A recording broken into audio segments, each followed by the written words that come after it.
Open చేస్తే అది రాత్రిపూట ఒక టోల్ గేట్. అక్కడ హీరోయిన్ అయిన మాయ ఒక కౌంటర్‌లో వర్క్ చేస్తూ ఉంటుంది. తన ఫ్రెండ్ అయిన దీంతో కాల్ మాట్లాడుతూ ఇలా అంటుంది. నా నైబర్స్ నైట్ టైమ్ లేట్‌గా ఇంటికొస్తున్నా అని చెప్పి కంప్లెయింట్ చేస్తున్నారు అని. అందుకు తన ఫ్రెండ్ అయిన దిన్ సరదాగా వెటకారమాడుతూ ఇద్దరు ఫోన్‌లో మాట్లాడుకుంటూ ఉంటారు. అయితే మాయ ఇలా అంటుంది. కొన్ని వీక్స్ నుంచి ఒక పర్సన్ నన్ను చూస్తున్నాడు. ప్రతిరోజు గేట్ దాటుతూ భయపెట్టేలా చూస్తున్నాడని అంటుంది మాయ. అయితే దిన్ వాడు నీకు సైట్ కొడుతున్నాడేమో అని వెటకారంగా అంటుంది. అయితే మాయ ఇలా అంటుంది. అలా కాదు, తను ఒకే రోజు నైట్ టైమ్ 2 లేదా 3 సార్లు కావాలనే వస్తున్నాడు అని అంటుంది. పైగా తను చూసే ప్రతిసారి నన్ను తినేద్దాం అన్నట్టుగా చూస్తున్నాడని చెప్తుంది. అందుకు దిన్ నీకిదేమైనా కొత్తనా?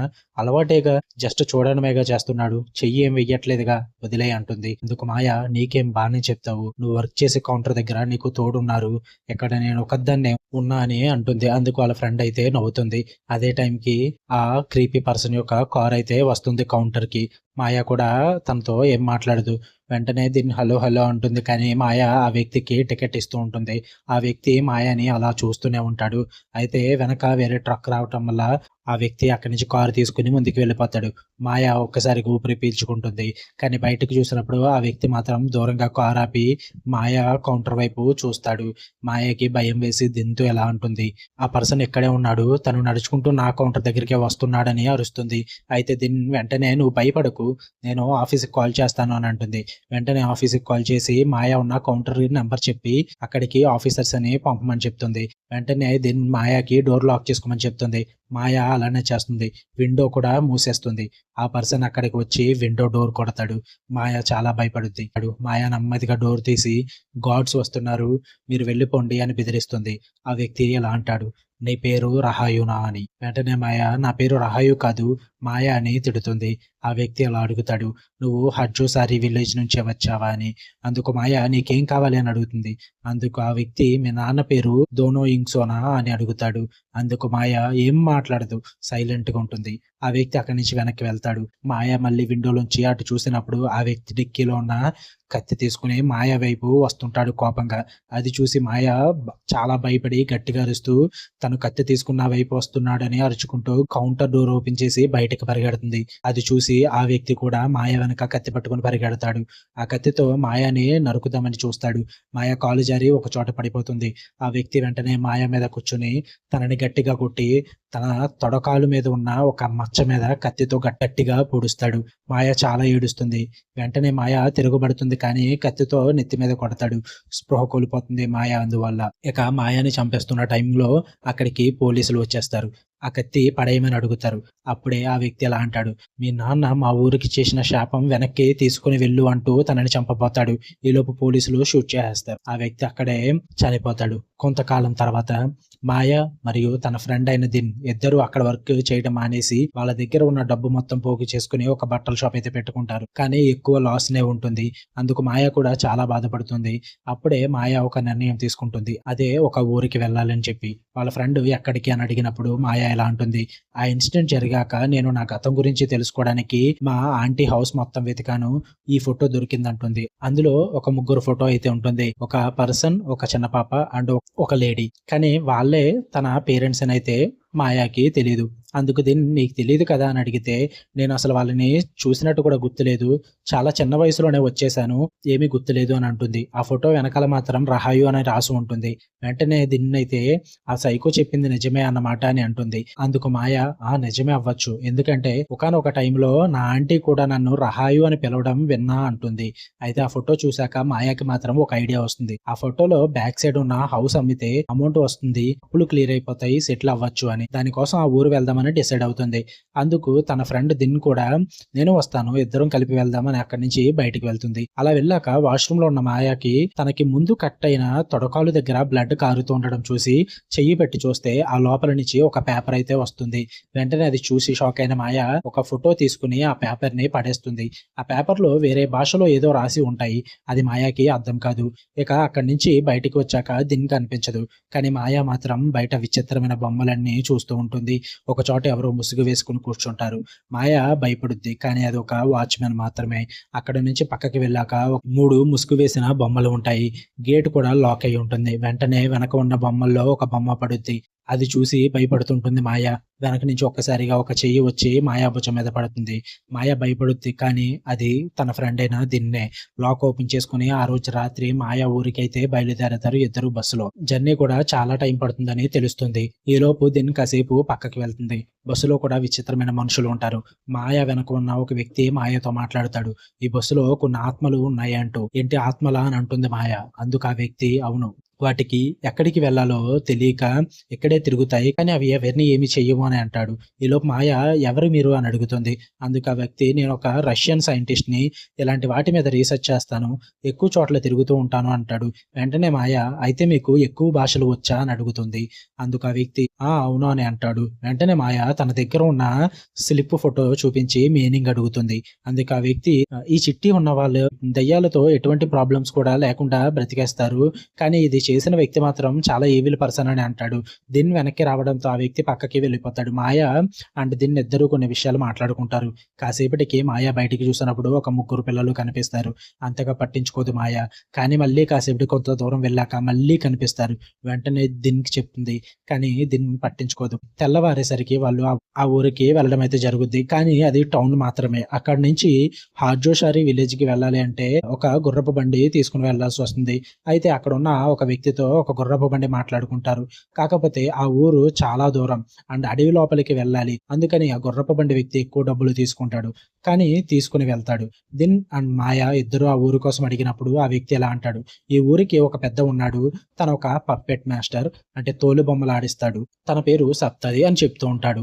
ఈలోపు ఊరు వచ్చేస్తుంది. వెళ్ళే దారిలో ఆ ఫోటోలో ఉన్న ఒక పెద్ద హౌస్ కూడా కనిపిస్తుంది. కానీ అక్కడ ఎవరు ఉండరు. అది మూతపడిన బిల్డింగ్ లా ఉండిపోతుంది. అయితే దిన్ అండ్ మాయ ఇద్దరు కలిసి ఊరి పెద్ద అయిన సప్తాది ఇంటికి వెళ్దాం అనుకుంటారు. దిన్ ఎలా ఉంటుంది. ఎవరైనా ఎందుకు వచ్చారని అడిగితే అబద్ధం చెప్దాం. ఈ ఊర్లో ఏం జరుగుతుందో తెలియకుండా ఎందుకు మనం డీటెయిల్స్ చెప్పడం అని చెప్పి నిజం తెలియకుండా మనం యూనివర్సిటీ స్టూడెంట్స్ అని పప్పెట్ మాస్టర్ గురించి ఒక పుస్తకం రాద్దామని వచ్చామని చెప్పి చెప్దాము. అలా అయితే వాళ్ళు నమ్ముతారని ఇద్దరికిద్దరు మాట్లాడుకోవడం జరుగుద్ది. అయితే ఈలోపు ఆ ఊరి పెద్ద సప్తాది ఇల్లు అయితే రావడం జరుగుద్ది. కానీ అక్కడ ఆయన ఉండరు. వాళ్ళ అమ్మగారు బయటికి వచ్చి ఏం కావాలి అని అడిగితే వీళ్ళు ఏదైతే అబద్ధం అనుకున్నారో అది చెప్పడం అయితే జరుగుద్ది. అయితే ఆమె సప్తాది సాయంత్రానికి కానీ ఇంటికి రాడు. రేపు రండి అని చెప్తుంది. అయితే దిన్ అండ్ మాయ సరే అని చెప్పి అక్కడి నుంచి ఆ మూతపడిన ఇంటికి వెళ్తారు. ఆ రోజు నైట్ స్టే చేయడానికి. లాక్ ఓపెన్ చేసుకుని లోపలికి వెళ్తారు. అంతా చాలా పాతపడి ఉంటుంది ఆ హౌస్. ఒక్కొక్క గదిలోకి వెళ్ళి మొత్తం చూస్తుంటారు. అయితే ఇల్లు చూస్తున్న దిన్ ఎలా అంటుంది. ఈ హౌస్ ఖాళీ చేసేటప్పుడు చాలా కంగారుగా ఖాళీ చేశారు అని. ఎందుకంటే ఫర్నిచర్ మొత్తం అలానే వదిలేశారు. ఏదో జరిగింది ఇక్కడ అని అంటుంది. ఆ ఇంట్లో కూడా చాలా చోట్ల పప్పెట్స్ అయితే ఉంటాయి. అక్కడ ఉన్న దీపం వెలిగించుకుని బాత్రూమ్ చూడడానికి వెళ్తుంది దిన్. వాటర్ వస్తుంది కానీ అంతా క్లీన్ గా ఉండదు. కానీ తప్పదు కదా అడ్జస్ట్ అవుదామని అనుకుని బయటికి వెళ్తుంది. తన వెనక ఉన్న టబ్ లో మాత్రం ఆ ముగ్గురు పిల్లలు ఉండడం అయితే చూస్తాం మనం. ఈలోపు మాయకి షెల్ఫ్ లో దొరికిన ఫొటోస్ ని చూస్తూ ఉంటుంది. పక్క గదిలో నుంచి ముసుగు వేసుకుని వస్తున్న ఒక ఆకారం అలా దగ్గరికి వస్తూ ఉంటుంది. మాయ దగ్గరికి వచ్చేసరికి అది చూసి మాయ భయపడుతుంటుంది. కానీ అది తన ఫ్రెండ్ అయిన దిన్నే. అక్కడ దొరికిన బెడ్షీట్ కప్పుకొని వస్తుంది. ఆ ఫొటోస్ లో ఉన్న కపుల్స్ ని వాళ్ళ పిక్స్ ని చూస్తూ సరదాగా మాట్లాడుకుంటూ ఉంటారు. అయితే ఈ లోపు బయట శబ్దాలు వినిపిస్తాయి. వచ్చి చూస్తే కొంతమంది జనం అప్పుడే శ్మశానంలో ఎవరినో పాతి పెట్టి వస్తున్నారని అర్థమవుతుంది వెళ్ళకి. వాళ్ళు వెళ్ళగానే దిన్ అండ్ మాయ ఇద్దరు శ్మశానానికి వెళ్తారు. మాయ పేరెంట్స్ ని పాతబెట్టిన చోటు చూడడానికి. అక్కడ సమాధిలో చూశాక అక్కడ మాయ అండ్ దిన్ ఇద్దరు కాసేపు ప్రేయర్ చేసుకుంటారు. కానీ మాయ పక్కన గమనిస్తే అక్కడ చాలా సమాధులు చిన్న పిల్లలవి ఉంటాయి. ముందు అవి సమాధులు కాదని అనుకుంటారు. కానీ దిన్ వాటి మీద పేర్లు అలానే డేట్స్ కూడా వేసి ఉండడం చూసి విచిత్రంగా ఉంటుంది. ఏమిటంటే అందులో పుట్టిన తేదీ అలాగే చనిపోయిన తేదీ ఒకే రోజు అవ్వటం. అది చూశాకనే ఆ ఊరు తేడాగా ఉందని అర్థమవుతుంది వాళ్ళకి. ఇక చీకటి పడుతుందని ఇక హౌస్ కి అయితే తిరిగి వెళ్లి పడుకుంటారు ఇద్దరు. ఆ రాత్రి కొన్ని శబ్దాలు వినిపిస్తూ ఉంటాయి. ఒక పిల్ల దెయ్యం శబ్దం చేస్తూ ఉండడం వల్ల మాయాకి మెలకు వస్తుంది. దిన్ని లేపుతుంది. కానీ అంత లేపిన దిన్ మాత్రం నేను అలసిపోయాను అంటూ చిరాకు పడుతుంది. మాయాకి ఆ శబ్దాలు వినిపిస్తూ ఉంటాయి. అవి వినిపించే వైపు మాయా దీపం పట్టుకుని వెతుక్కుంటూ వెళ్తుంది. కానీ ఎవరూ కనిపించరు. విండోస్ దగ్గర ఏవో కనిపించినట్లు అనిపిస్తుంది. కానీ దగ్గరికి వెళ్లి ఆ విండో ఓపెన్ చేసి చూస్తే ఎవరూ ఉండరు. అక్కడ నుంచి బయటికి వెళ్లి కూడా మొత్తం చూస్తుంది మాయ. గేట్ దగ్గర కూడా ఎవరు ఉండరు. గేట్ ఓపెన్ చేసి చూస్తుంది, ఏమీ కనిపించదు. అదే టైంలో ఒక ఇంట్లో ఒక గర్భవతికి పురుడు పోస్తుంటారు కొంతమంది. అక్కడ ప్రసవం జరుగుతున్న టైంలో అక్కడికి ఆ ఊరి పెద్ద అయిన సప్తాది కూడా వస్తాడు. కాసేపటికి ఆమెకి ఒక బిడ్డ పుట్టడం జరుగుద్ది. కానీ సప్తాది ఆ బిడ్డని తీసుకుని పక్క రూమ్ లో ఉన్న వాటర్‌లో ముంచి చంపేస్తాడు. పక్కనే అక్కడ ఉన్నవాళ్ళు చాలా బాధపడతారు. తర్వాత రోజు ఉదయం బయట శబ్దాలు విని దిన్ అండ్ మాయ ఇద్దరు బయటికొచ్చి చూస్తే మళ్ళీ ఎవరో చనిపోయారని వాళ్ళు అనుకుంటూ ఉంటారు. అయితే ఈసారి ఊరి వాళ్ళు వెనకనే వెళ్తారు శ్మశానంకి. అక్కడ చనిపోయిన బిడ్డని కప్పెడుతుంటారు. అది చూసి దిన్ అండ్ మాయ వచ్చిన 2 రోజుల్లోనే 2 శవాలు అని మాట్లాడుకుంటారు. ఈలోపు ఆ ఊరు వాళ్ళు చూస్తారు వీళ్ళని. అక్కడి నుంచి వెళ్ళిపోదామని వెనక్కి వెళ్తున్నప్పుడు ఊరి పెద్దయిన సప్తాది పిలుస్తాడు. "మీరు నా కోసం ఇంటికి వచ్చారని విన్నాను. నా మీద బుక్ రాస్తున్నారంటగా, ఎందుకు?" అని అడుగుతాడు. అందుకు మాయ వాళ్ళు యూనివర్సిటీలో ప్రాజెక్ట్ కోసం బుక్ రాస్తున్నాం, పప్పెట్ మాస్టర్స్ కోసం అని అంటుంది. వెంటనే సప్తాది ఈ ఊరే ఎందుకు అని అడిగితే మాయ ఇలా అంటుంది, ఇక్కడ ఉన్న ఊర్లన్నిటిలో మీరే గొప్ప పప్పెట్ మాస్టర్ అని విన్నాము, అందుకే ఇక్కడికి వచ్చామని అంటుంది. అందుకు సప్తాది వాళ్ళ వయసు అడుగుతాడు. మాకు 20 సంవత్సరాలు అని చెప్తారు. సరే మీరు మా ఇంటికి రండి, టైం చూసుకుని మాట్లాడాలి అనుకుంటే అని చెప్పి అక్కడి నుంచి వెళ్ళిపోతాడు సప్తాది. అయితే వాళ్ళు వెనక్కి వెళ్తూ దిన్ మనం ఈ ఊరు నుంచి వెళ్ళిపోదాం. నాకు ఇక్కడ ఏదో తేడాగా అనిపిస్తుంది. చాలా భయంగా ఉంది అని అంటుంది. అందుకు మాయ ఒప్పుకోదు. వెంటనే దిన్ ఆ హౌస్ అమ్మాలి అనుకుంటే మనం వేరే ఎవరినైనా పంపుదాం. ఇక్కడ ఉండటం మంచిది కాదనిపిస్తుంది అని అంటుంది. వెంటనే మాయ మనం అది చెయ్యలేము. మనం ఇప్పటికే అప్పుల్లో ఉన్నాం. రూమ్‌కి రెంట్ కట్టడానికి కూడా మన దగ్గర డబ్బులు లేవు. ఒక్కరోజు నైట్‌కి ఇక్కడ ఉందాం. రేపు పనులన్నీ ముగించుకొని వెళ్ళిపోదాం అని అంటుంది మాయ. అయితే దిన్ సరే నువ్వు తినటానికి ఏమైనా తీసుకునిరా, నేను రూమ్‌కి వెళ్ళి ఫ్రెష్ అవుతాను అని చెప్పి అక్కడి నుంచి వెళ్తుంది. మాయ కూడా తినటానికి తీసుకురావడానికి వెళ్తుంది ఊరు లోపలికి. అక్కడ ఒక చోట ఆగి కావాల్సినవన్నీ కొంటుంది. ఆ షాప్‌లో రైత్ అనే ఒక అమ్మాయి ఉంటుంది. ఆ అమ్మాయిని మాయ ఆ మూసి ఉన్న బిల్డింగ్ కోసం అడుగుతుంది. అందుకు ఆ షాప్‌లో ఉన్న రైత్ అనే ఆమె ఆ హౌస్ నా చిన్నప్పుడే మూతబడింది. ఆ ఇంటిని వ్యాధి వచ్చిన ప్లేస్ అని అంటారు. అది చాలా మంది చిన్నప్పటి నుంచి అలా వదిలేశారు. దాని వైపు వెళ్ళడం కూడా చాలా మంది భయపడతారని చెప్పడం జరుగుద్ది. కట్ చేస్తే స్నానం పూర్తి చేసుకున్న దిన్ ఉన్న చోటకి ఆ ఊర్లో ఉండే ఒక ఇద్దరు వ్యక్తులైతే వస్తారు. దిన్ ఏం కావాలి అని అడిగితే, మేము మీరు ఈ ఇంట్లో ఉంటున్నారని విన్నాం. ఇక్కడ ఉండకూడదు, నిషిద్ధం అని చెప్తారు. అందుకు దిన్ మాకు వేరే ప్లేస్ లేదు అంటుంది. అయినా కానీ ఇక్కడ ఉండకూడదు. అది మంచిది కాదు. పైగా ఇది వేరే వాళ్ళకి చెందిన ఇల్లు అని అంటారు. వెంటనే దిన్ ఎవరిది ఈ ఇల్లు అని అడిగితే, ఇది ఒక ఫ్యామిలీకి చెందిన ఒక అమ్మాయిది అని, ఈ ఇంటి డాక్యుమెంట్స్ కూడా ఈ ఊరు పెద్దైన సప్తాతి గారి దగ్గరే ఉన్నాయి అని అంటారు. వాళ్ళు ఆ అమ్మాయి కోసమే చూస్తున్నారని, ఆమె వస్తే ఈ డాక్యుమెంట్స్ ఇద్దామని అనుకుంటున్నారని అయితే ఆ ఊరి వాళ్ళు చెప్పడం జరుగుద్ది. అది విన్న దిన్ ఒక్కసారిగా తన పేరు రహాయునా అని అంటుంది. వెంటనే వాళ్ళు షాక్ అయ్యి మీకలా తెలుసు అని అడిగితే, అందుకు దిన్ ఎందుకంటే నేనే రహాయు అని అబద్ధం చెప్తుంది. అది విన్న వాళ్ళు చాలా షాక్ అయ్యి, అయితే మీరు మాతో రండి, సప్తాది గారి దగ్గరికి వెళ్ళి మాట్లాడదామని అంటారు. వాళ్ళు మాటలు విని నమ్మి వాళ్ళ వెనకాలే వెళ్తుంది. అలా అడవిలో వెళ్తున్న టైంలో దిన్‌కి అనుమానం వస్తుంది. మాయాకి కాల్ చేద్దాం అనుకుంటుంది కానీ సిగ్నల్ ఉండదు. దిన్‌కి డౌట్ వచ్చి వెనక్కి వెళ్ళిపోదాం అనుకుంటుంది. కానీ ఆ ఇద్దరు వ్యక్తులు తనని వెళ్ళనివ్వరు. బెదిరిస్తారు. పారిపోదామని ప్రయత్నిస్తుంది. కానీ దారిలో పడిపోవటం వల్ల వాళ్ళు తనని స్పృహ కోల్పోయేలాగా కొట్టి బంధిస్తారు. కట్ చేస్తే మాయ ఇంటికి వచ్చి దిన్ కోసం చూస్తుంది. కానీ కనిపించదు. కాల్ కూడా చేస్తుంది. కానీ కనెక్ట్ అవ్వదు. ఈలోపు సప్తాది ఇంట్లో ఒక కత్తి తీసుకుని అడవిలోకి బయలుదేరతాడు. కట్ చేస్తే అడవిలో ఒక చోట దిన్ని తలకిందులుగా వేలాడదీసి కట్టేస్తారు. తనని వదిలేయమని బ్రతిమాలుతుంది.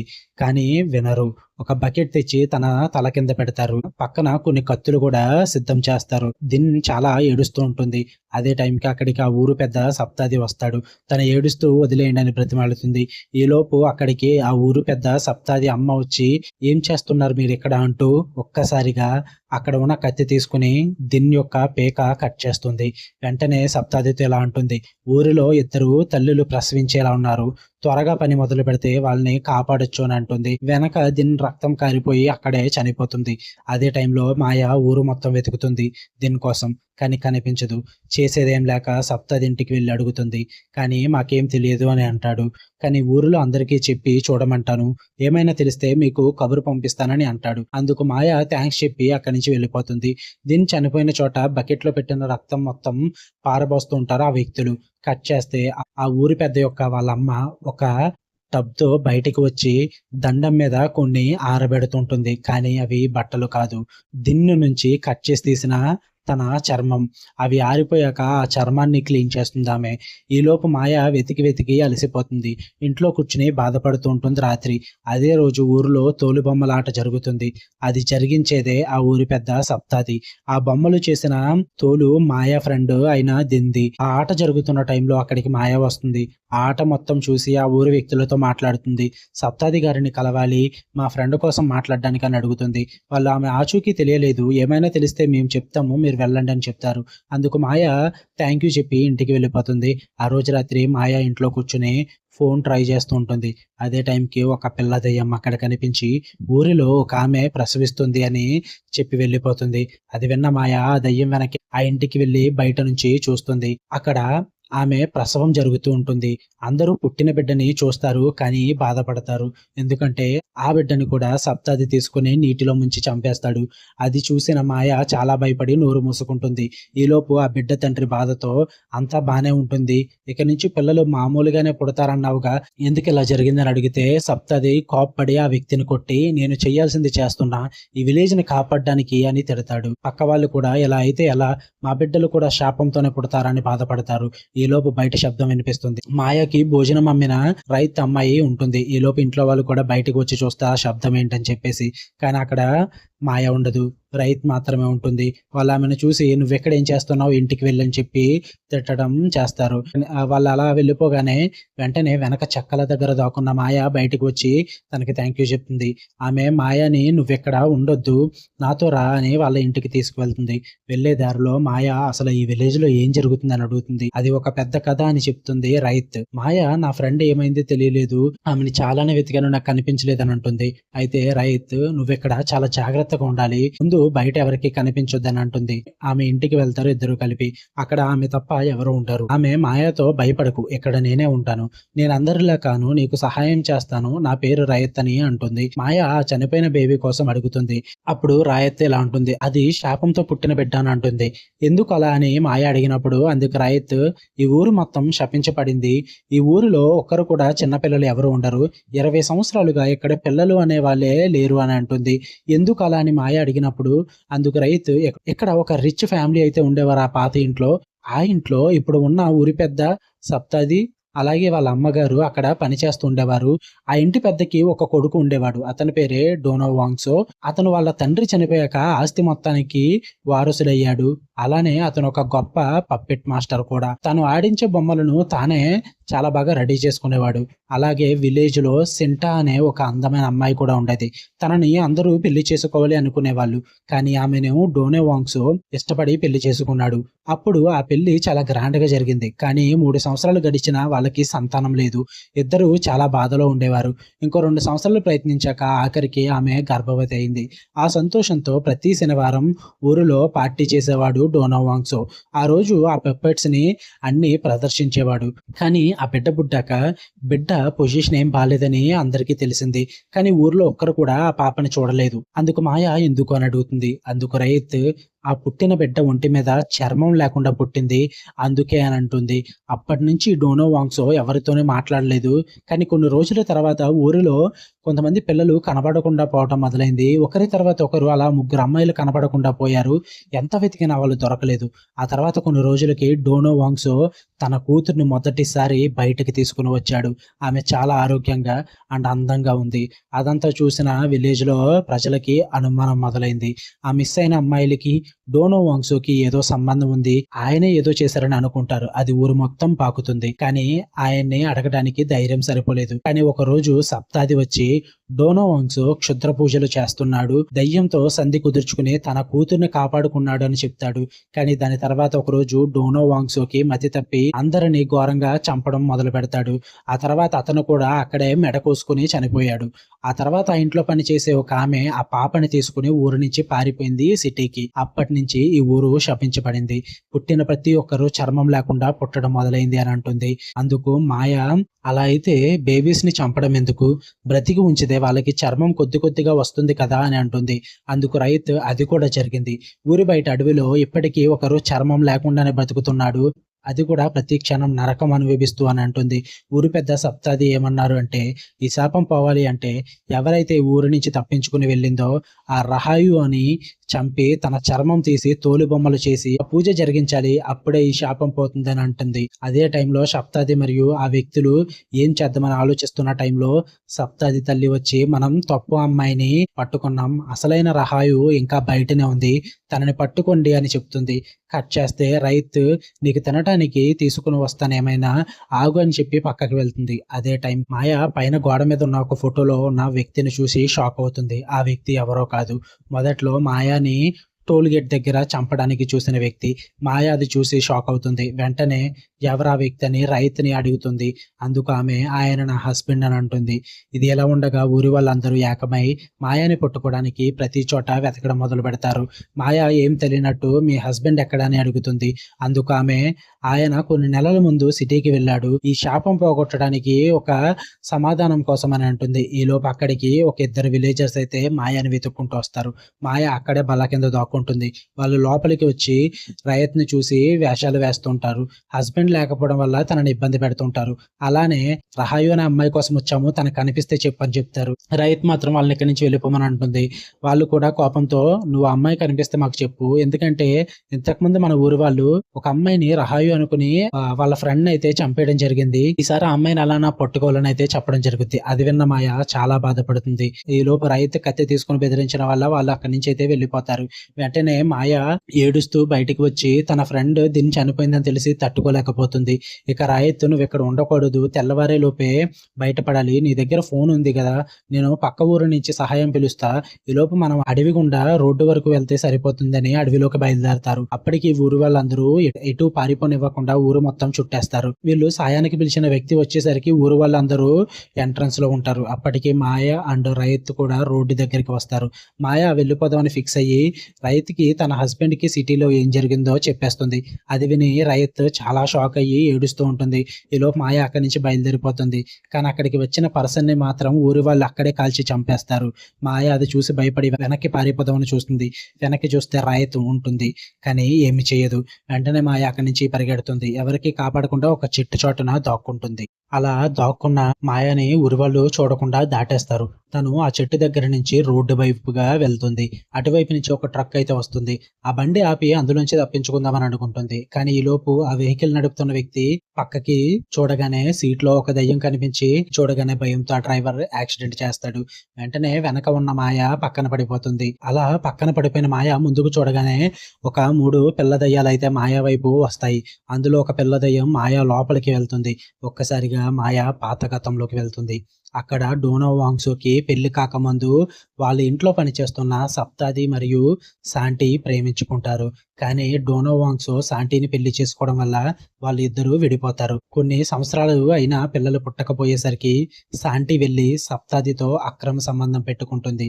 అలా కలిసి బయటకు వస్తున్న శాంతిని సప్తాది అమ్మ తన జుట్టు పట్టుకుని పక్కకి తోసేస్తుంది. శాంటీ జుట్టు అలానే పడుకున్న సప్తాది జుట్టు తీసుకుని ఆమె కొన్ని పూజలు చేస్తుంది. అందువల్ల సప్తాది జరిగింది మర్చిపోతాడు. ఆ సంబంధం వల్ల గర్భం ధరించిన శాంతి శపించబడుతుంది. అందువల్ల అలా శాపంతో పుడుతుంది ఆ పాప. అలా పుట్టిన ఆ పాపని కాపాడుకోవడానికి డోనో వాంగ్సో ఆ ఇంటి బేస్మెంట్ లో ఒక 3 అమ్మాయిలను తీసుకుని వచ్చి వాళ్ళని చంపి దయ్యంతో సంధి కుదుర్చుకొని అలా చంపేసిన పిల్లల చర్మం తీసి తోలు బొమ్మలు తయారు చేసి ఆ చర్మం లేని శవాలను అదే బేస్మెంట్ లో పాతేస్తాడు. ఆ తర్వాత అలా చేసిన బొమ్మలతో విలేజ్ లో ఆట ఆడుతాడు. ఇలా చేయటం వల్ల తన కూతురికి బాగయ్యి అందంగా తయారవుతుంది. కానీ ఒకరోజు పాప ఏడుస్తుండడం గమనిస్తాడు డోనో వాంగ్సో. ఎందుకు ఏడుస్తుందంటే తను బలి ఇచ్చిన ఆ 3 పిల్లలు రహాయుకి కనిపించడం వల్ల అని తెలిసి కొన్ని పూజలు చేసి ఆ దయ్యాలు తనని ఏం చేయకుండా ఒక పత్రం రెడీ చేసి దాన్ని రహాయు తొడకాలు లోపల పెట్టడం జరుగుద్ది. ఇలా కొంతకాలం జరుగుతుంది. డోనో వాంగ్సో చేస్తున్న క్షుద్ర పూజలు సప్తాదికి తెలియడంతో డోనో వాంగ్సోని ఇంట్లోనే స్పృహ కోల్పోయేలా చేసి అతని స్థానంలో ఎవరికి అనుమానం రాకుండా ఆ బొమ్మల ఆటలకు వెళ్లి డోనో వాంగ్సోలా చేసి అక్కడ ఉన్న వారి మీద కత్తితో దాడి చేస్తాడు. అక్కడ పక్కనే ఉన్న అందరినీ చంపేసి డోనో వాంగ్సో భార్య అయిన శాంటీని కూడా అక్కడే చంపేయడం జరుగుద్ది సప్తాది. ఆ తర్వాత సప్తది బాడీని తీసుకొచ్చి తన పేక తానే కట్ చేసుకుని చనిపోయినట్టుగా అక్కడ సృష్టించడం అయితే జరుగుద్ది. దాని తర్వాత సప్తది అక్కడ ఉన్న ఆ బొమ్మలను తీసుకెళ్లి తన ఇంట్లో బీరువాలో పెట్టుకుంటాడు. ఇదంతా పిల్లలు మాయాకి చూపిస్తారు. మాయాతో వాళ్ళు ఇలా చెప్తారు, సప్తది బీరువాలో ఉన్న మా చర్మంతో చేసిన ఆ బొమ్మలను తీసుకెళ్లి మీ ఇంటి బేస్మెంట్ లో ఉన్న మా శరీరంతో కలిపి సమాధి చేస్తే ఈ ఊరికి ఉన్న శాపం పోతుందని చెప్తారు. అప్పటికే రైతు వచ్చి మాయని నిద్ర లేపుతుంటుంది. మాయ లేచి రైతుతో పాటు వెళ్తుంది. దారిలో రైతుతో ఈ శాపం పోగొట్టే మార్గం నాకు తెలుసు, అది నేను చేస్తాను అంటుంది. ఇద్దరూ కలిసి సప్తది ఇంటికి వెళ్తారు. ఎవరికీ కనబడకుండా లోపలికి వెళ్ళి అక్కడ ఉన్న బీరువాలోంచి ఆ తోలు బొమ్మలను తీసుకొని తన ఇంటి బేస్మెంట్ లోకి వెళ్ళి ఆ పిల్లలను పాతిపెట్టిన చోటు తవ్వి ఆ ఎముకలను చూసి షాక్ అవుతారు. వాటిని పూర్తిగా చూసి వాటితో పాటు ఆ చర్మంతో చేసిన ఆ బొమ్మలను ఆ ఎముకలతో పాతి పెట్టేస్తారు. ఆ ముగ్గురు పిల్లలు అక్కడి నుంచి ఒక్కసారిగా మాయమైపోతారు. ఇక మాయ అండ్ రైత్ అక్కడి నుంచి పైకి వెళ్తారు. కానీ బయట ఊరు వాళ్ళందరూ వెతుకుతూ ఉంటారు.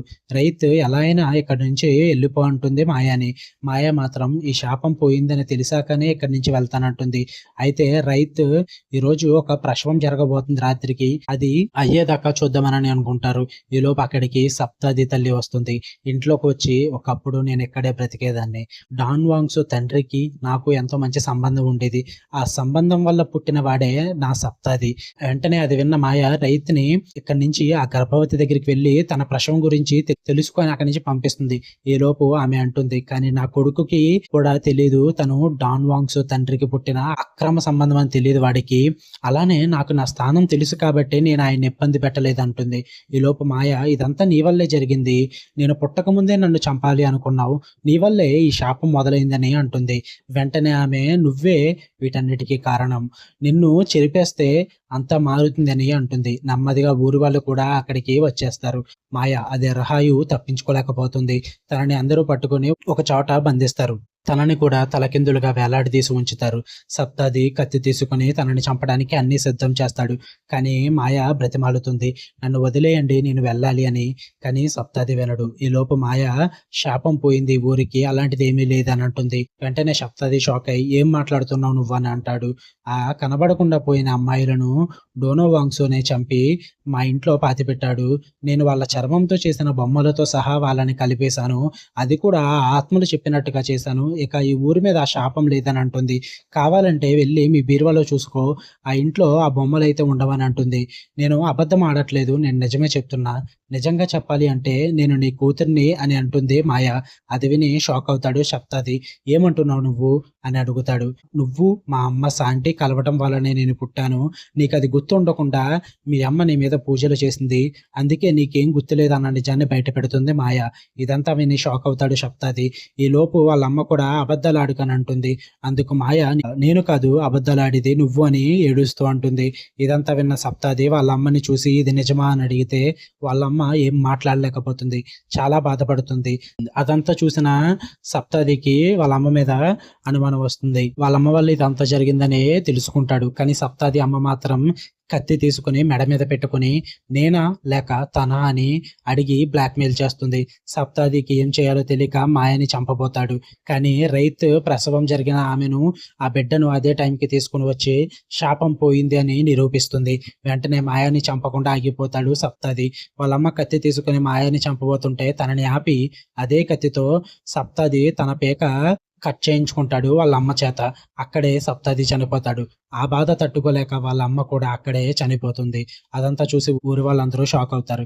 వెంటనే రైత్ మాయ దగ్గరికి వచ్చి తనని విడిపిస్తుంది. మాయ అదే రహాయు లేచి అక్కడి నుంచి బయటపడి రోడ్డు మీద దొరికిన ఒక బండి ఎక్కి ఆ ఊరి నుంచి బయటపడుతుంది. 1 సంవత్సరం తర్వాత ఆ ఊరి మొత్తం ఇప్పటిలా సంతోషంగా బతుకుతున్న సమయంలో ఒక గర్భవతి అయితే ఉంటుంది.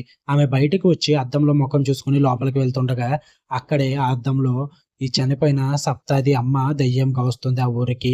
ఆ గర్భవతి అక్కడే కింద పడిపోయి అరుస్తుంది గట్టిగా. వెంటనే తన హస్బెండ్ వచ్చి చూసేసరికి తన గర్భం నుంచి రక్తం వస్తూ ఉంటుంది.